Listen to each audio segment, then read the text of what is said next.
एक गांव में सुबह 10 बजे से शाम के 4:30 बजे तक, क्योंकि कोई काम नहीं होता था, इसीलिए जो भी उन्हें दिख जाता था उन्हें किस्से सुनाने लगती थी। ऐसी ही थी सास और बहू शारदा और अनामिका। उस दिन भी गली गली घूमते घूमते पेड़ के नीचे पहुंच गई सास बहू। क्या बहू, आज कोई नहीं मिला? नहीं माँ जी, आज तो कोई भी नहीं मिल रहा है। देखो ना बहू, हम तो बस इतना ही कहते हैं कि आओ हम थोड़ी देर बैठ के हंसी मजाक कर लेंगे। आके हमसे 4 बात तो कर सकते हैं ना। ये महिलाएं समझती क्यों नहीं? कुछ नहीं आता जाता सासू माँ, कोई घाटा नहीं होता इसमें।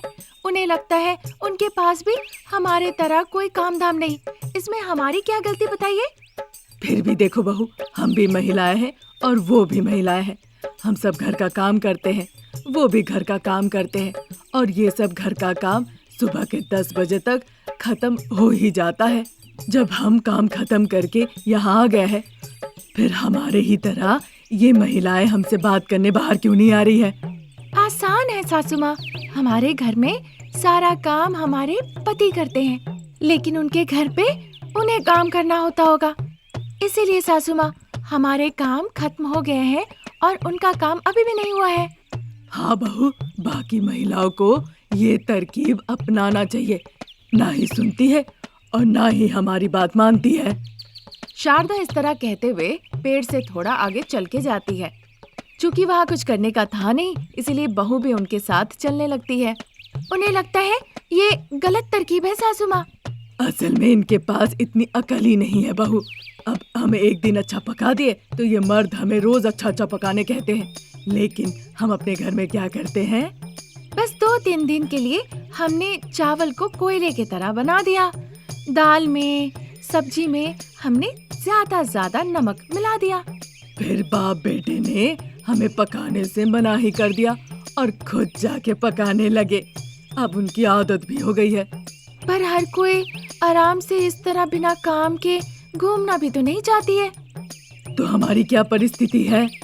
और क्या सासू माँ, कलम और कागज ले आइए और उस पे 10 लाख बार मैं रमेश का नाम लिखती हूँ और आप पिताजी प्रसाद का नाम लिखिए। बात करते करते जाने के दौरान रास्ते में एक चिकन का दुकान खुला हुआ था, जहाँ शांभवी अपने ग्राहकों को चिकन काट के दे रही थी।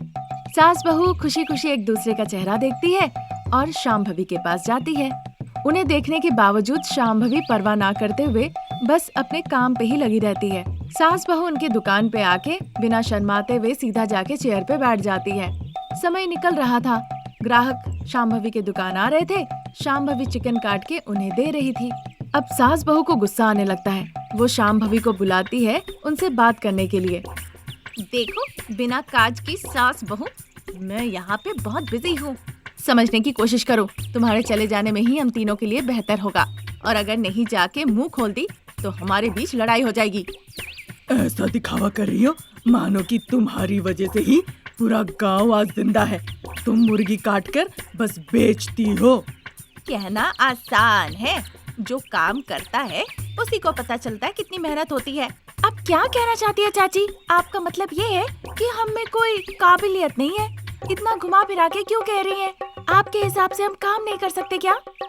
सही कहा बहू, मैं तो अब तुम्हारे मुंह पे कह रही हूँ, जो करना है कर लो। ना कोई दृष्टिकोण है, ना ही पुरुष शक्ति है।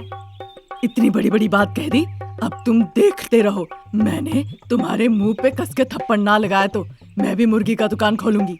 हम महंगा भी रखेंगे और मुर्गियां भी बेचेंगे, बस देखते रहो। चैलेंज? ऐसा वैसा चैलेंज नहीं है, ये सास बहू वाला चैलेंज है।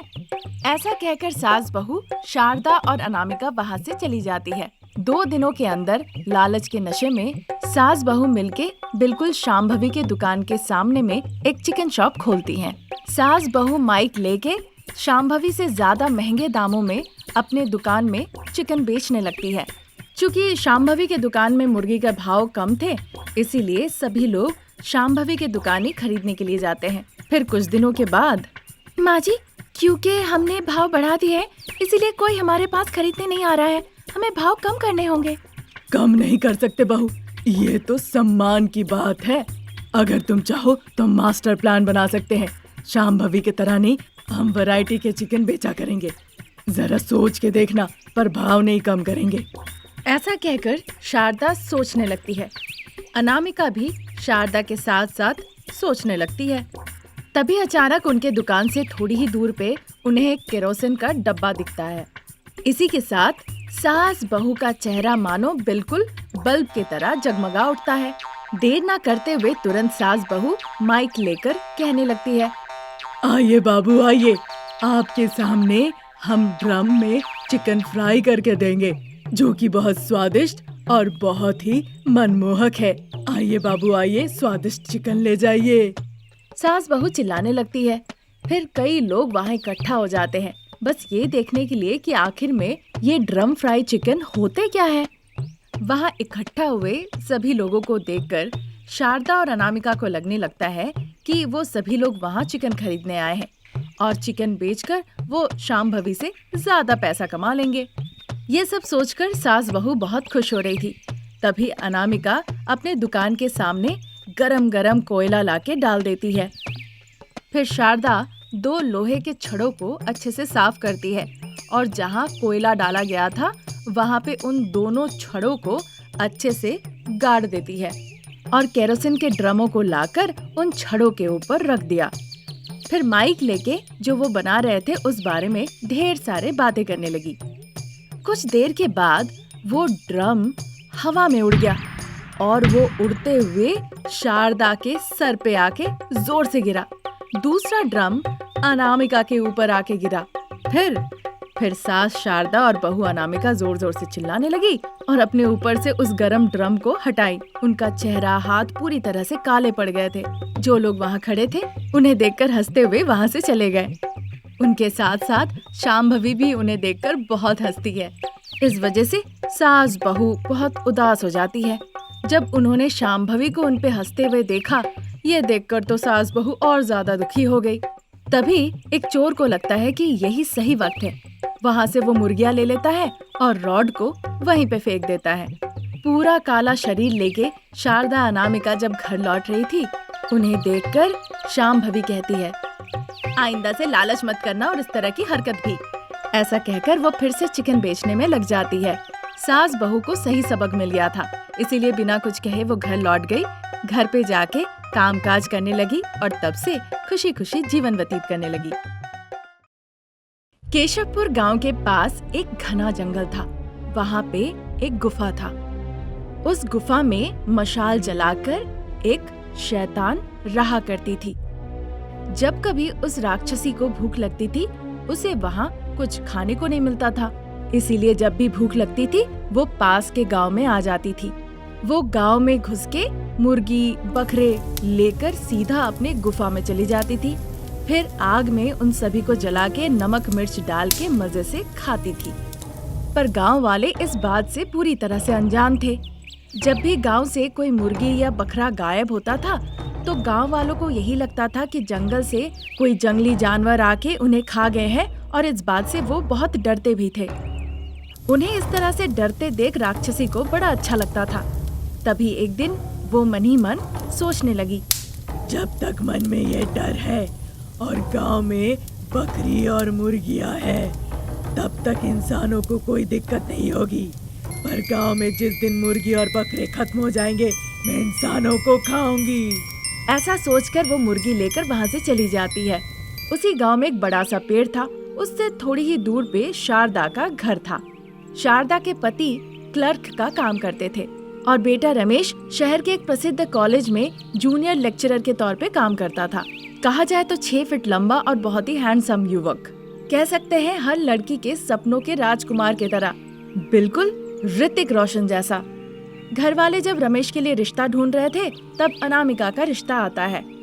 अनामिका 25 साल की, बिल्कुल मोम की गुड़िया जैसी, मांदरपुर नाम के एक छोटे से गांव में रहती थी।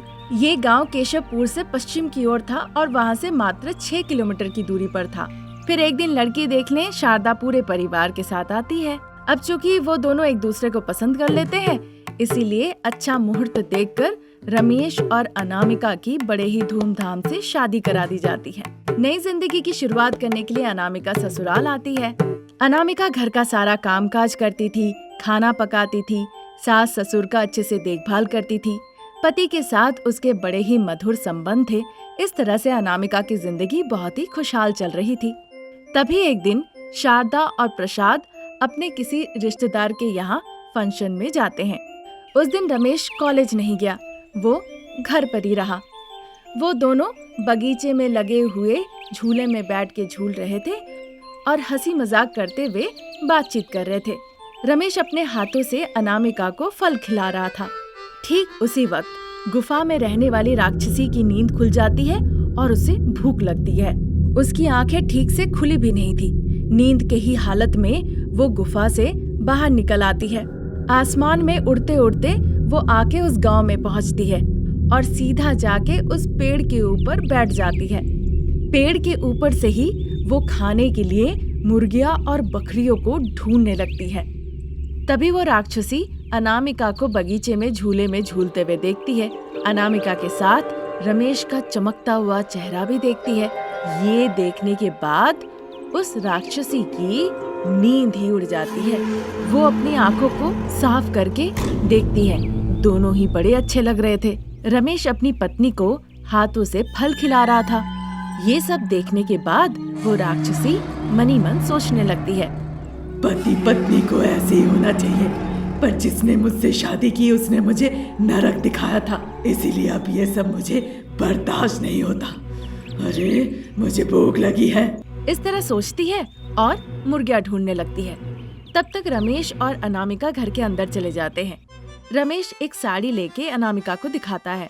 अनामिका, ये साड़ी पहन लो। ये साड़ी पहनती हो ना तो मैं बस तुम्हें देखते ही रहता हूँ, पर मन नहीं भरता। रमेश के ऐसे कहने पे अनामिका जोर जोर से हंसने लगती है। उसकी हंसी से पेड़ पे बैठी राक्षसी को परेशानी होती है। वहाँ से अदृश्य होके सीधा रमेश अनामिका के सामने हाजिर हो जाती है। रमेश अनामिका के बीच प्यार स्नेह बंधन को देखकर राक्षसी को लगता है कि रमेश भी अगर उसे ऐसे ही प्यार करे तो। किचन में जाने के दौरान वो अनामिका का किडनैप कर लेती है और अपने गुफा में ले जाकर अनामिका को रस्सी से बांधकर मशाल की रोशनी में बंधक बना के रखती है। फिर वो राक्षसी अनामिका का भेष बदल लेती है और जो असल में अनामिका थी वो खुद एक राक्षसी बन जाती है। देखो बहन, अब मेरी जगह पे तुम रहो। इस मशाल की रोशनी में मीट जलाकर खाओ और इस गुफा में तुम बंधक बन के रहो। वहाँ तुम्हारी जगह पे मैं तुम्हारे पति के साथ प्यार मोहब्बत से जिंदगी का मजा लूंगी। Bye sister. ऐसा कह के राक्षसी अनामिका वहाँ से अदृश्य होके सीधा किचन में पहुँच जाती है। गर्मा गर्म चाय बना के रमेश के लिए ले जाती है और रमेश को देती है। रमेश सभी चीजों से अनजान था। अनामिका, सिनेमा जाने के लिए तुम तैयार हो गई हो ना? नहीं जी, मुझे सिनेमा नहीं जाना। अभी आपके मम्मी पापा घर पे नहीं है। हम अकेले में थोड़ा वक्त गुजार सकते हैं ना? अनामिका जब कह रही थी, रमेश ने अनामिका के शब्दों में परिवर्तन देखा, लेकिन क्योंकि वो बहुत प्यार करती थी इसीलिए लगा कि शायद ऐसे ही कह रही होगी। आप गाँव में जाओ, मुर्गियों को और बकरियों को पकड़ के ले आओ, हम पका कर खाएंगे। उसकी ऐसी बातें सुन के रमेश बड़ा आश्चर्य था। मेरी अनामिका को क्या हो गया? कहीं उसे किसी की नजर तो नहीं लग गई? रमेश ऐसा सोच ही रहा था कि वो राक्षसी अनामिका रमेश से फिर से पूछती है। बिना कुछ कहे वो बाहर जाके चिकन ले आया। वो खाना पकाती है और रमेश को बिना खिलाए वो पूरा खाना खा लेती है। फिर भी रमेश को लगा कि शायद भूखी होगी, इसीलिए पूरा खाना खा ली। फिर अंधेरा उतर आता है। शारदा प्रसाद घर लौट आते हैं। उन्हें बिना सम्मान दिए हुए ही बड़े रुखड़ेपन से अनामिका बात करती है। ये देखकर वो भी बड़े आश्चर्य होते हैं। उधर असली अनामिका गुफा में भूखी प्यासी मानो तड़प रही थी। उस रात रमेश और वो राक्षसी अनामिका एक ही बिस्तर पे सोने जाते हैं। वो राक्षसी नींद में ऐसे खराटे ले रही थी कि रमेश दो दो तकिया लेके अपने कानों में दबा के रखा हुआ था। ऐसे ही 2 दिन निकल जाता है। रमेश समझ नहीं पा रहा था कि अनामिका ऐसा बर्ताव क्यों कर रही है। फिर एक दिन रमेश खेत के पास ही एक तालाब के पास जाता है। वहाँ वो राक्षसी अनामिका भी आती है। रमेश देखता है उस पानी के अंदर राक्षसी अनामिका को। तब रमेश सब समझ जाता है कि ये उसकी अनामिका नहीं है। अनामिका के भेष में ये एक राक्षसी अनामिका है। पर वो यही सोचने लगा कि आखिर में ये राक्षसी असली अनामिका को कहाँ छुपा रखा होगा। फिर वो घर आके जोर जोर से चिल्लाने लगा ताकि वो राक्षसी अनामिका सुन सके। फिर अपने माता पिता से वो काला जादू के बारे में बात करने लगा। अरे बाप रे, अब यहाँ पे रहना सुरक्षित नहीं है। मैं जाके असली अनामिका को यहाँ लाके छोड़ देती हूँ बाबा। फिर वहाँ से वो राक्षसी अनामिका अदृश्य हो जाती है और गुफा में जो असली अनामिका थी उसके सामने प्रकट हो जाती है। फिर वो राक्षसी अनामिका असली अनामिका को लेके सीधा रमेश के घर पहुँचती है। सभी लोग दो दो अनामिका को एक साथ देखकर बड़े हैरान हो गए, पर रमेश समझ जाता है जो अनामिका बहुत थकी हुई है वही असली अनामिका है। जल्दी से वो सिंदूर का टीका राक्षसी अनामिका के ललाट पे लगा देता है। इसी के साथ राक्षसी अनामिका जल के वहीं पे राख हो जाती है। बेटा रमेश, अनामिका बहुत ज्यादा थकी हुई है, उसे जल्दी से अस्पताल ले जाके थोड़ा दवा दारू कराओ। दवाइयों की जरूरत नहीं है माँ जी, खाना नहीं है। 1 हफ्ते से खाना नहीं खाई हूँ, खाना खाने से मैं ठीक हो जाऊंगी। उसके कहने से सभी लोग अनामिका को बड़े प्यार से देखभाल करते हैं, खाना खिलाते हैं। फिर अनामिका पहली जैसी हो जाती है और खुशी खुशी जीवन बिताने लगती है।